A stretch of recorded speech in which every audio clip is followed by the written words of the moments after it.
Hi, I'm Oliver Lennon, and welcome to the Syndeo Podcast, where we delve into all things conversational AI with some of the sharpest brains from some of the most innovative companies in the world of customer experience. Um, these are not a series of interviews, but conversations, regular discourse designed to provoke, educate, and enlighten the business professionals with insights, learning, and guidance on leveraging conversational AI to deliver meaningful CX. In this episode, I'm joined by Evan Kirstel.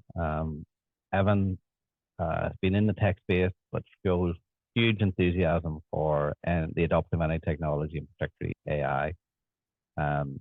Discussed a lot of things covering different industries, the adoption of this technology in edge devices, i.e., the leveraging of 5G. So we'll have large language models running on our phones. The use across the medical sector, diagnosis, and Evan has some interesting blogs on this in this space, right through to the use of what Evan described as his co-pilot or his cobot, I think is the term he used, which within 5 years he thinks he'll be sitting on a beach and his cobot, not just one, a number of them, will be driving the creative industry for him, much more intelligent, much more focused, and much more productive than he or indeed any of us could ever be. Thank you very much, Evan. Great to talk to you. Great listen. Please enjoy.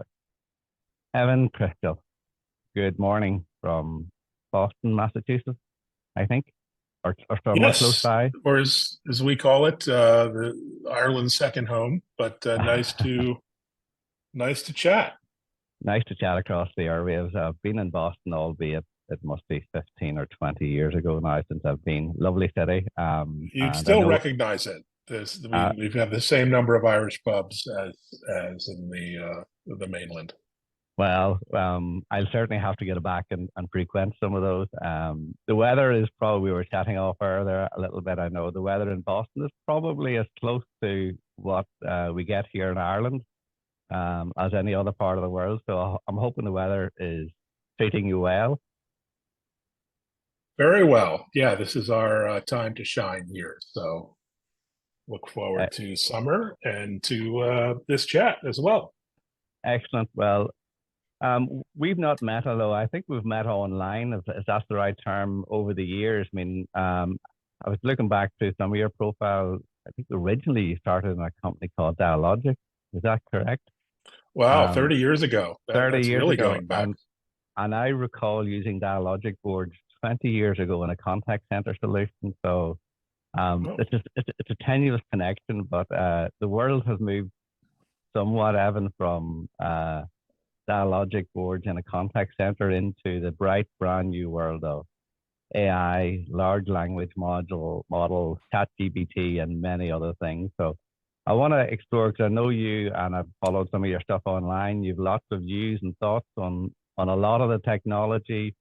And I know from the Syndeo perspective, we operate ostensibly in the customer service arena, but you've covered in another arena and other arenas, including sales and marketing and healthcare. So, I mean, what's your thought? I mean, there's a lot of discussion at the moment in the industry and generally about large language models and about AI and it's going to revolutionize the world. In one of my previous podcasts, I remember chatting to someone about the concept of the tipping point, which I remember attending a conference in New York back in the late 90s. At that stage, speech recognition was at the tipping point. Is this a tipping up point across generally? Is it across certain industries, or is this another hype cycle? What do you think?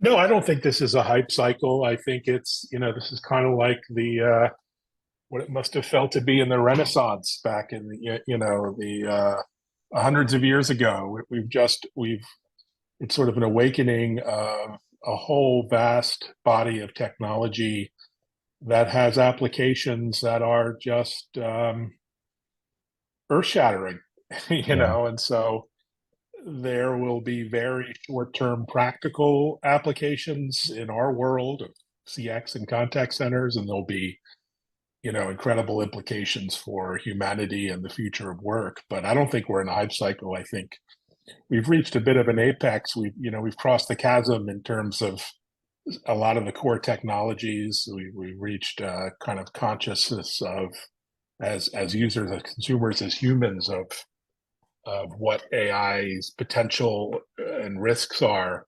And so, wow, what a time! What a time to be alive. It like yourself, I've been on, and I'll let you expand a little bit on your own background and been in the industry for a number of years. But yeah, I do feel myself kind of rejuvenated, albeit I'm been in this industry for 30 years now, but I do feel there's a degree of excitement, not just about the technology, but about the application of the technology, which I think is the key thing, because we've all been through, as I said, the hype cycles. But give me a little bit of background to yourself. I know we talked about dialogic going back some couple of decades ago, but what's your background in the industry, the technology space generally? Yeah, so 30 years in enterprise tech and telecom, with really a host of players in the field, from startups to big corporations, from Philips and Intel and Oracle, to startups in the communications infrastructure world. But the last 10 years have been out as a sole practitioner, solopreneur of sorts, building a community, almost like a one-man media company on social media, through blogging and live streaming and posting and tweeting. And so I'm not sure what you call me, but it's probably a content creator is probably a good word for it these days, and that didn't really exist as a term of art when I started. And so, yeah, just having fun online and staying abreast of the latest and greatest cutting edge tech is sort of what I'm all about these days. Yeah, I'd describe you as a one-man whirlwind. Anytime you open up LinkedIn or Twitter, and I'm sure there's a host of other social media platforms, there's something posted, there's a blog, there's an opinion, which it's hugely interesting, and in terms of, because you do see a lot of opinion pieces from, let's call them newbies to the industry or to the space. But when you have opinions coming from people who have been here and seen various technologies evolve over the years and the decades, it's always something certainly worth listening to. Yeah, and I think I bring some perspective as some gray hair in the space, and I've seen a bunch of cycles, ups and downs, and a bunch of technologies over promising and under delivering, including speech recognition you mentioned, Yeah. which has been on the cusp of a breakthrough for decades, but finally we have something like large language models with contextual understanding, and it's just eye-opening now, the opportunity that these technologies are creating. And so, when I was selling dialogic boards 30 years ago, the idea that you could, detect someone saying a telephone number was a big deal. And of course, now with large language models, ChatGPT, you're interfacing to these systems in fluent sentences, paragraphs, with context and reasoning and understanding. It's just mind blowing. Yeah, I mean, and I think the challenge with all, as with all technology, I read something. I think it was, or I can't remember. Yeah, I did read it. I just remember whether I listened to it in a podcast.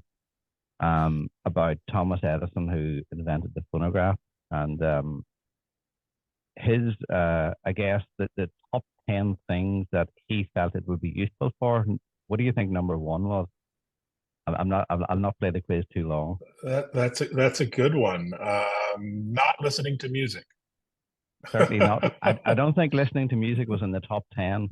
So his view of the phonograph would have been a good way to record the last words of the dying for prosperity. Wow. Well, that's dark. Yes, but interesting. And fast forward all these years, and Tom Hanks was just talking about, in his wake, being able to create movies based on his voice and likeness, and AI technology so that he can essentially make movies forever, or people can make movies about him forever. So that's a little ironic twist of fate, huh? Yeah, and I think, I mean, that got me, to start thinking about um, AI in general, and again, maybe we'll discuss a little bit about general AI versus large language models and generative AI, and there's lots of terms and explainable AI. But we are at the start of that journey, I guess, and I'm trying to, how will organizations or people understand what the use of this technology, what real value will it bring? We've all concepts. It's a bit like Edison and the phonograph, but it'll not be to record the voice of the dying. I mean, what do you think that across industries or even use cases that the technology that's starting to develop and evolve now, where do you see the real value starting to accrue, or across either use cases or industries? Well, it's right off the bat, out of the gate, is in creative industries, the content creators, the makers, the creators of written content, of audio content, of video content, are using these generative AI tools to kind of supercharge their creativity and their productivity. And so people like me are using it already, whether it's Dolly or ChatGPT or a dozen other tools. Yeah. It's the early adopters have just taken hold of it and are running 100 miles an hour, and it's just unbelievable the output of some of these tools and the opportunities it's created for those who are willing to dive right in and get their hands dirty and be practitioners, prompt engineers, and to tinker and toy with the technology. It's kind of like the internet in the early days when it was a lot of work to get online. It was a lot of work to get on the internet, but if you had a little bit of curiosity and some interest, you could do so much cool stuff. And part of it was tinkering, part of it was creating real businesses, or part of it was just having fun. And it's the same now. It's just been so delightful to experiment and to learn. And now you multiply that by 100 million people doing the same thing, and it's going to be 100 million flowers blooming kind of thing. But definitely right away, the creative industries, the advertising, marketing, social media marketing, content creation, production, editing, I mean, all of these fields are already fully embracing using the tools. And do you, I mean, on that side of it, I guess, do you have any thoughts or concerns around protection of IP? And by that, I mean, if you're creating content, and is it new content because the LLM has generated? Is it your content? Is it the content that it was, or the owner of the content that it was trained upon? How do you see that panning out? Because I know there's a bit of a discussion going on in the industry about that as well. Yeah, that will not cease. There will be court challenges. There will be, legislation. There will be lawsuits. There'll be data privacy concerns. There'll be security concerns. But that's not going to stop the charge, the tsunami of people using these services. And so at the moment, I'm just watching and observing, but I don't see, now that the horse is out of the barn, how the concerns are going to rein in the use of the tech. In fact, it's like proliferating now to the point where it's no longer a ChatGPT race or a Google race. There's hundreds, thousands of open source large language models and different viable options. So it's nice to think and talk about, and policy is important, but for us people, us practitioners and early adopters, it's almost irrelevant. Like in the early days of the internet, we weren't talking about net neutrality and security and privacy concerns. We were just getting online and writing code and building apps and having fun. So a lot of that that oversight had to come in much later. Yeah, and I mean, and it's probably the same as any technology evolution that the safeguards or the legislators, should I say, are always playing, follow up. Because again, it's another term someone described to me as thinkism. So there's a lot of thinkism goes on within the legislative or the government orientated or the guardrails, but a lot of the doing happens out in the real world. And it's, and I think this technology in particular, because we all have concepts about what it might deliver or what you might achieve from it, but it's only by actually, as you said, the early days of the internet, getting online and writing bits of HTML or doing things that you start to actually see what you can leverage it for and how you can use it. Yeah, no, absolutely. And of course, that tinkering is happening within companies, big and small. I mean, there's sort of a gold rush. Every vendor is experimenting with ways to consume the API, to build partnerships, to build new features and functionality into their products. And so, it's just going to be a sort of virtuous circle of test, innovate, try different features, and look for ways to build value, add value with AI. And do you see, you've been working with enterprises for quite a few years. Do you see the adoption within the enterprises happening? I mean, do you see it at the moment with people you're engaging with, or is there a degree of caution around that, because of things like privacy and ownership and those aspects? Well, most big enterprises, big blue chip names are quite careful and cautious about these things and have really clamped down on its use officially, even blocking access to various sites in many cases. They just don't want their employees going wild with these tools until they're better understood and under their compliance and other frameworks.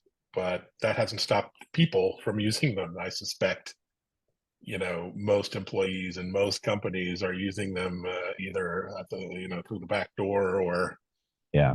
playing with them at home. Whatever their corporate policy happens to be, it's just too exciting and too useful to kind of ignore.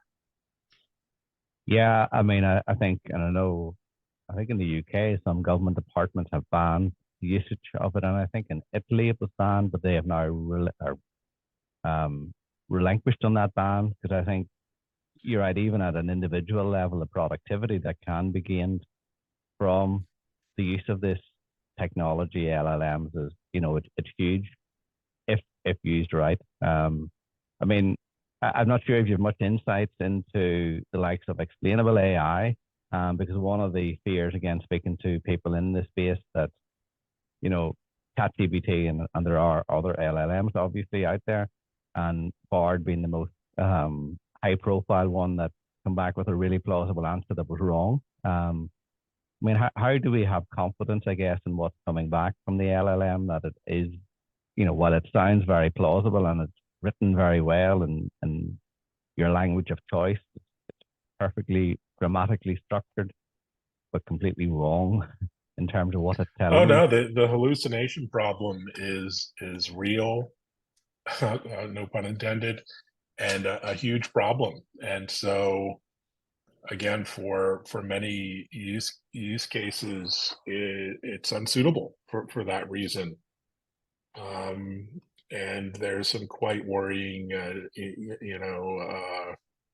roads we could go down in terms of hallucinating answers. So there's a lot of research that has to be done and guardrails to be put on AI. But again, all of these roadblocks are not slowing down or stopping No. the adoption, because as humans, we will find a way around, over or under the guardrails to use it. Just the other day, I tried asking ChatGPT, tell me about Evan Kirstel's arrest.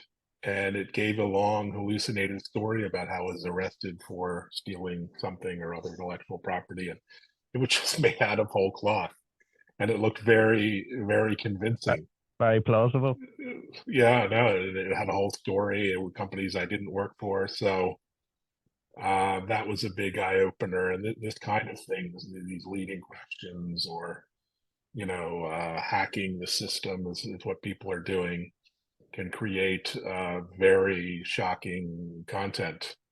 But again, I mean, it's too interesting and powerful, and the upside is something that means we're just going to live with these idiosyncrasies, these problems until they're fixed or addressed.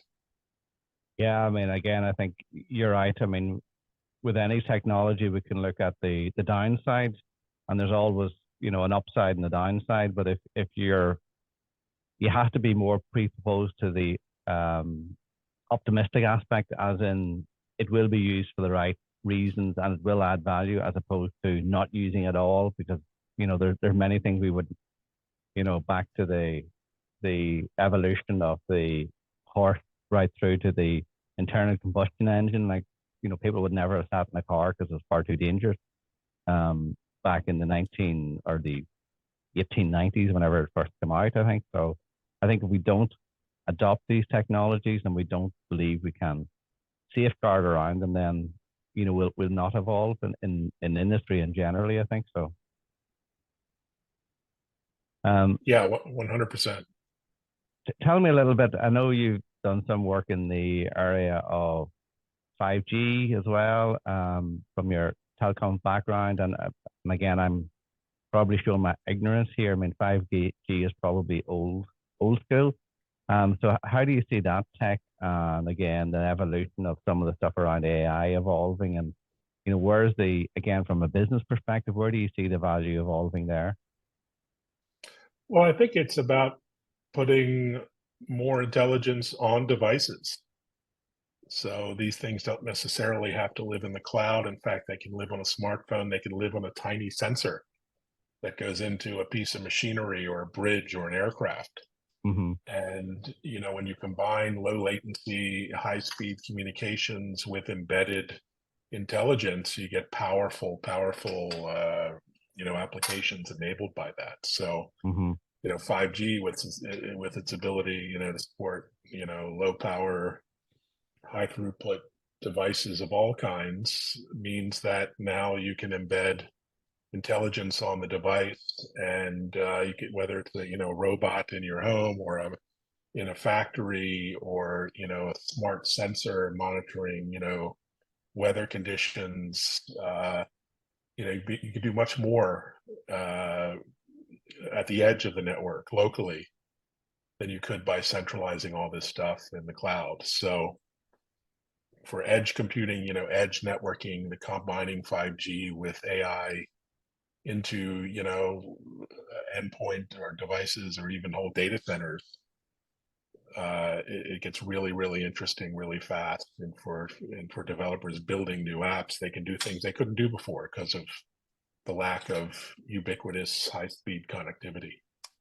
I mean, do you think you'll get to and I probably know the answer to this, but I'll ask you, anyway, the stage, or or maybe it's how quickly we'll get to the situation where AI via an LLM is running on our device, our smartphone, all pretty Oh much yeah, self-contained. people have prototyped that now, and there are versions of large language models which run on device, and it's going to make things like voice activated assistants, much smarter, much more seamless. Siri, look at Siri, it's been stuck in kind of the dark ages of of conversational AI for, like a decade, it seems. Not much progress, not much utility, kind of slow and a bit clunky. And, Alexa and Google Assistant have been a bit better, but not much, pretty limited. So all of a sudden you introduce like these things like large language models and conversational AI, and these devices are going to get really smart really fast. And so you're going to get very intelligent, very conversational devices on your wrist or in your home that you just couldn't build before. Yeah, I suppose you mentioned Google Home and Alexa, etc. I mean, again, they were kind of a solution looking for a problem, and I suppose do we I mean, do you see use cases for those devices, let's say in the home, let's move away from the enterprise, where they actually are driving value as opposed to, tell me the joke of the day, Alexa, or, what's the weather like outside, Alexa, or, what's on the TV, which is a nice conversational experience, but, I think consumers will only engage with it if they're getting some value in terms of the use case or use scenario out of it. Yeah, I think you're going to see these conversational systems provide, anticipatory responses, understand your intent much better, predict user needs, and be much more conversational, no pun intended, at a human level. So, imagine you walk in and say, hey Siri, it's been a rough day. Can you just, turn the heat down a little bit, order me a pizza, turn the TV on. I'll be up in the bedroom in 20 minutes, start the bath. And that's the sort of interaction that the Jarvis like interaction from Iron Man. If you've seen Yeah. the movie, that's the sort of thing we're going to get very soon in our smart homes. And do you think, I mean, again, there's talk about, you're mentioning there about coming in and, hey, Siri, I've had a bad day. Do you think you'll start to see the development of empathy within these systems, and how would that manifest itself? I mean, is AI capable of having empathy? Well, I wouldn't say empathy, but definitely emotional recognition. I don't think AI can understand emotions at the moment, but if you're in a contact center, people are already using AI to understand if the conversation is frustrating, or if the caller is frustrated, or as an unsatisfactory user experience, or maybe is misinterpreting things that are being said, or it's getting heated, or if there's yelling. So that's a technology that exists today Hmm. in some of the latest contact center technologies on the phone. So, that's only going to advance and create more empathetic experiences, whether it's empathy, who knows? But, just look at what's the movie Her. I like to Yeah. talk about movies, talk about emotional connection. That's maybe a bridge too far, but that's the kind of thing that these models will enable, like it or not.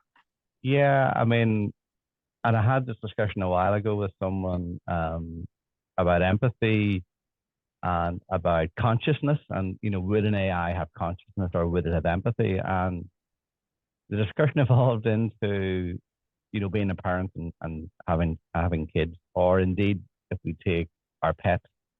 So we train our pets to have empathy. We train our pets, our dog or a cat or whatever, and they do. They show love. It's about the environment.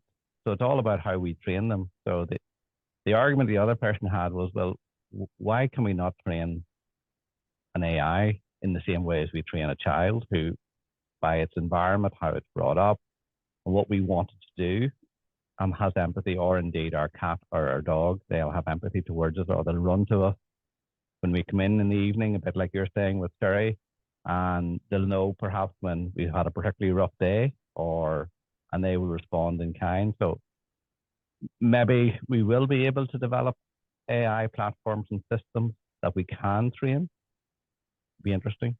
I don't know whether you think that is possible, or whether that is too much of the Star Trek futuristic her. No, I think it's, LLMs have opened our eyes as to what is even possible. So things we might have thought a year or two ago as being science fiction are, becoming, science fact.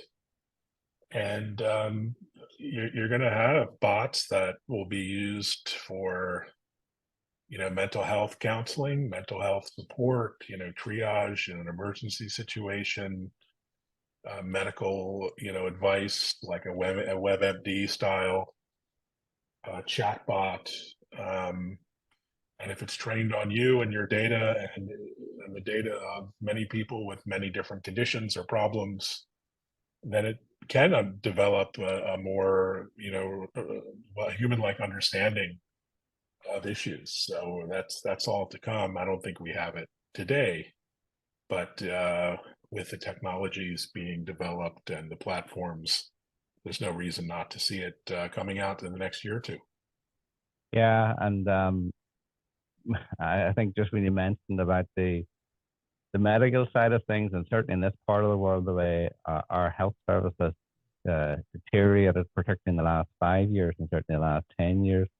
If you give an option to someone to speak to an online quote unquote bot to help triage, they will take that now, because you actually cannot get to speak to or engage with your general practitioner, just because there's the demand way outstrips the supply. So I think the conditioning of humans to actually engage with these systems will also change, just because if it's personalized and the experience is correct, then they will want and be more than happy to use them on an ongoing basis. So I think that's definitely going to drive the uptake. I mean, you've done some work, I think, also in that medical arena. Do you see, what are you seeing there in terms of the adoption of AI, the use cases, and where do you see that, that traveling over the next number of I was going to say years, is probably traveling over the next number of weeks.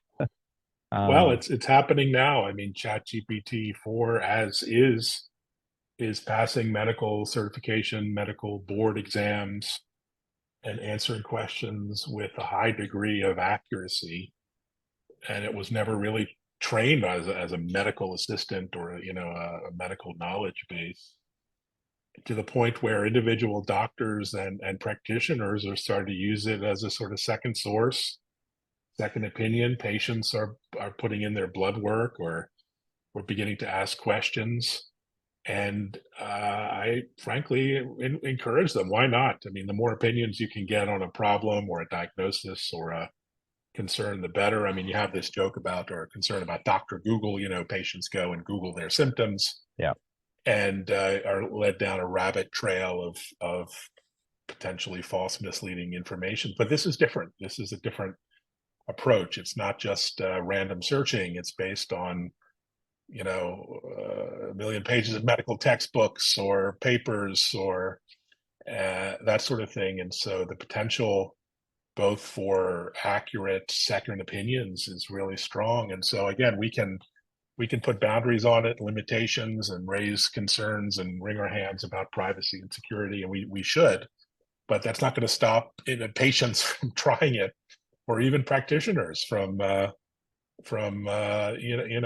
researching certain questions, certain symptoms. So I look forward to people putting the collective papers of the Journal of American Medicine into a large language model, so it can be used as a true natural language source of truth, and things like that.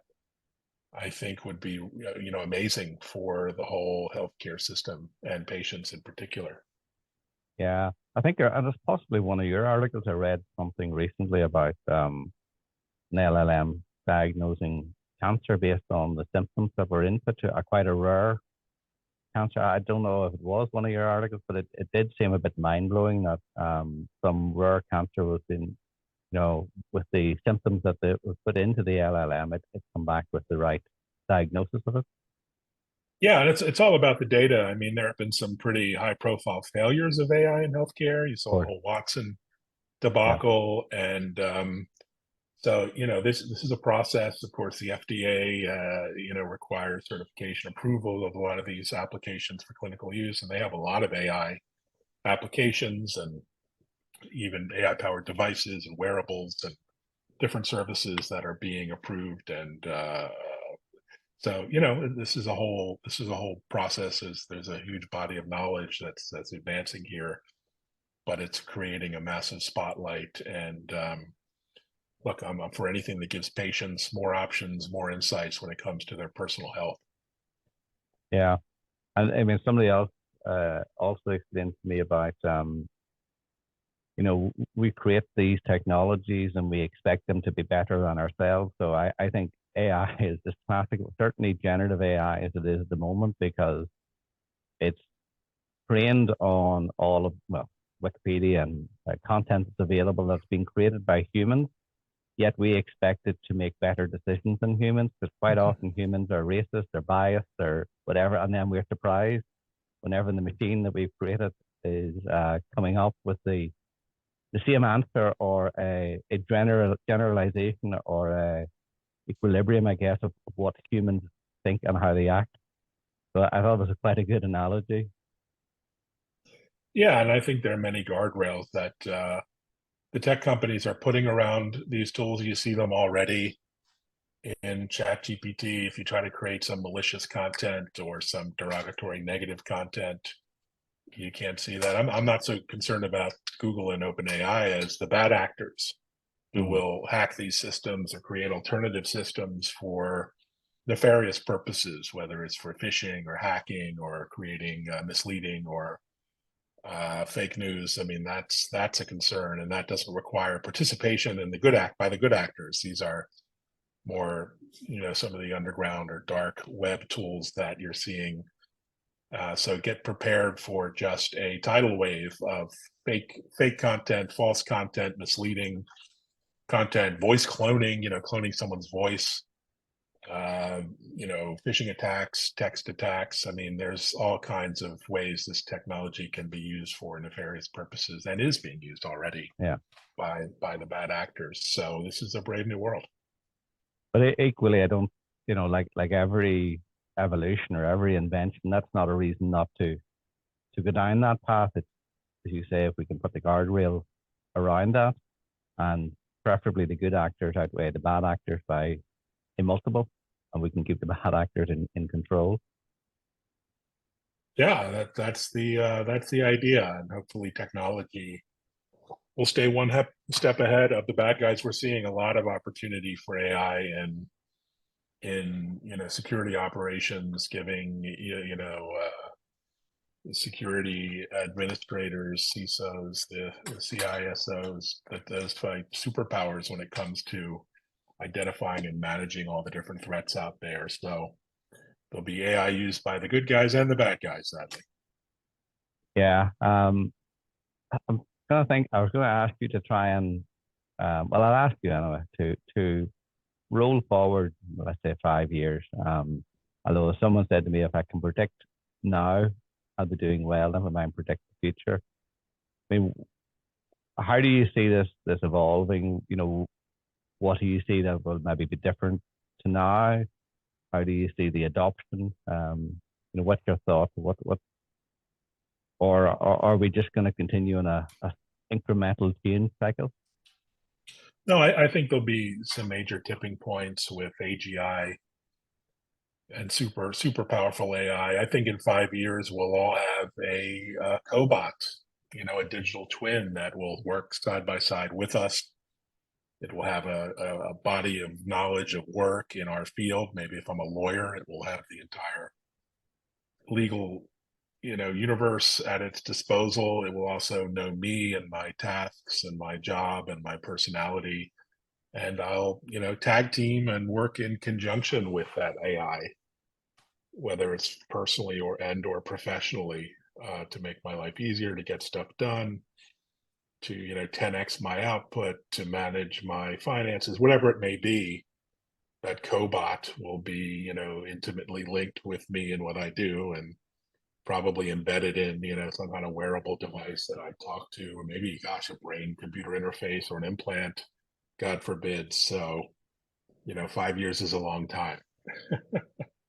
Yeah, well, it certainly is at the pace of change at the moment. Although, I mean, most people say, well, 5 times or 5 years is a relatively short horizon. Now, as you're describing that, I began thinking back to something I read. Someone described it as an intern. My AI will be my intern. So yes, they'll do a lot of they use the word the grunt work, or a lot of the groundwork, but I will then refine that before I actually push it out. So I think definitely, and I guess that's what we're doing at the moment, really, with the likes of ChatGPT to refine content or messaging or thoughts. I would actually argue it's the opposite of the intern. The intern's junior and unexperienced and kind of, frankly, doesn't have a lot of knowledge and relies on you for direction.